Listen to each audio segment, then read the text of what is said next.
À l'hôpital, il faut montrer patte blanche. Ce matin, c'est formation à l'hygiène au CHRU de Tours.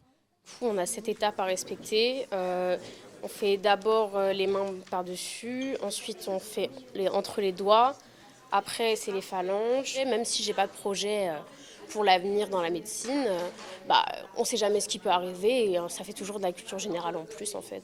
Cette immersion permet à une vingtaine de stagiaires de seconde de découvrir les coulisses d'un établissement de santé. Un premier pas dans le monde hospitalier qui peut bouleverser les certitudes. Oui, je voulais faire une fac de médecine donc après le bac, si je l'ai. Et ouais, là, faire le stage, ça m'a un peu changé mes idées. Maintenant, je suis plus du tout sûre de vouloir faire ça. On découvre aussi des métiers paramédicaux, donc là, ambulancier, infirmière, etc. Donc on découvre des études qui sont plus courtes aussi. Mais ouais, donc c'est un peu plus attractif pour moi qui n'aime pas forcément ça. Lors de ce stage, l'accent est mis sur la diversité et les lycéens se rendent dans plusieurs services. Place à la visite d'un laboratoire d'hématologie qui étudie le sang sous toutes ses formes. Hop, les plaquettes, ça ressemble à ça. Ça, c'est une plaquette.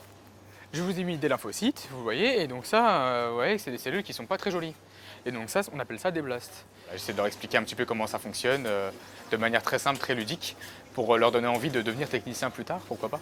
Je pense qu'ils ont besoin de découvrir ce domaine. C'est un domaine qu'on ne connaît pas forcément d'office quand on arrive dans le choix de son métier professionnel. Sans oublier que l'hôpital fonctionne aussi avec des métiers en dehors du champ médical. Logistique, restauration, salubrité, les stagiaires ont droit à un panorama complet pour étudier cette machinerie bien huilée. L'objectif, ça a été de pouvoir vous permettre de voir un petit peu les différentes disciplines que vous pouvez rencontrer au sein des laboratoires. Véritable pari sur l'avenir, le stage permet de susciter des vocations. Une sensibilisation nécessaire au vu du manque d'attractivité de certains métiers hospitaliers, notamment les préparateurs en pharmacie ou les cadres de santé. En fonction de l'orientation professionnelle et des métiers qui pourraient potentiellement les intéresser, c'est aussi l'occasion de pouvoir les amener à choisir des options plus en lien avec la filière dédiée aux métiers qu'ils ont pu découvrir lors de la visite. Par exemple, pour faire des études de médecine, il est conseillé aux lycéens de prendre les spécialités mathématiques, physique, chimie et sciences et vie de la Terre.